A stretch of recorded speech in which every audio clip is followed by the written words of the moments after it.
Bonjour et bonsoir à toutes et à tous. Bienvenue sur la chaîne Le Bonheur d'être soi-même. Une chaîne qui va aborder des thèmes comme le développement personnel, la spiritualité, l'éducation et tant d'autres.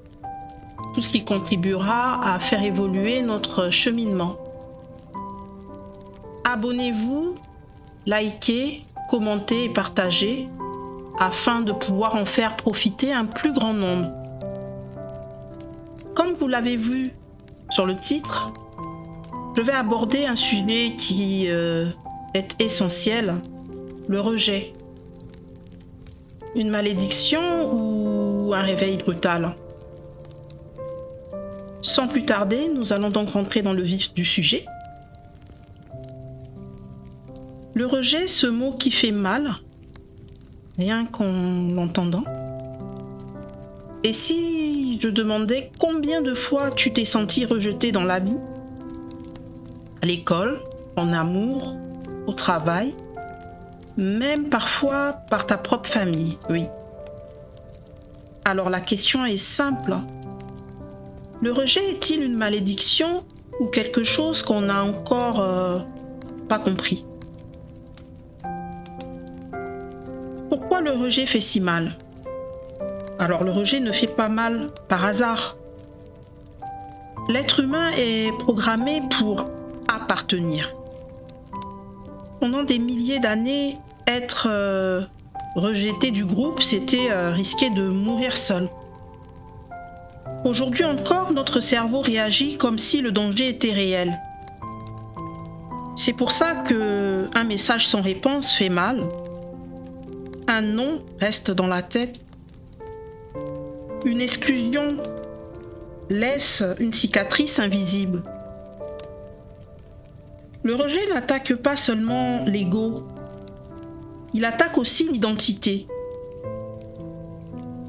Alors, quand est-ce que le rejet devient une malédiction?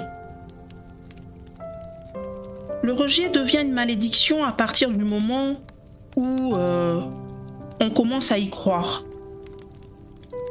Quand on se dit que je ne suis jamais choisi, il y a quelque chose qui cloche chez moi, ça m'arrivera toujours. Ce n'est plus un événement, c'est une histoire qu'on se raconte maintes et maintes fois dans sa tête. Et à force, on finit par se censurer. On finit par rester dans des endroits où on n'est pas respecté, accepté moins que ce qu'on mérite. Là, oui, le rejet devient destructeur. Alors, qu'est-ce que le rejet dit vraiment? Alors, le rejet n'est pas toujours personnel. Parfois, il parle des peurs de l'autre, de ses propres limites, de ce qu'il n'est pas prêt à accueillir. Être rejeté ne veut pas dire être sans valeur. Ça veut souvent dire ce lieu, cette relation, ce rôle ne peut pas te contenir. Beaucoup de gens forts ont été rejetés, oui. Avant de trouver leur voie, avant d'être respectés, avant d'être compris, le rejet n'est pas une fin, c'est un tri.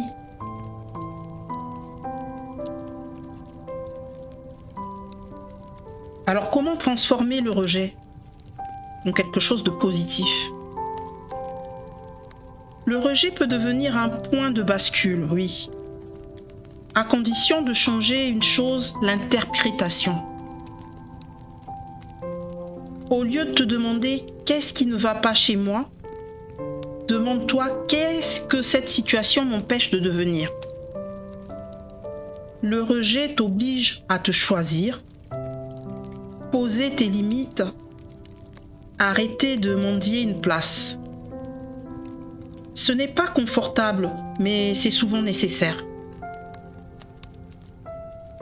En conclusion, je dirais que le rejet n'est pas une malédiction, non. C'est une épreuve qui détruit ceux qui s'identifient, mais qui révèle ceux qui la traversent.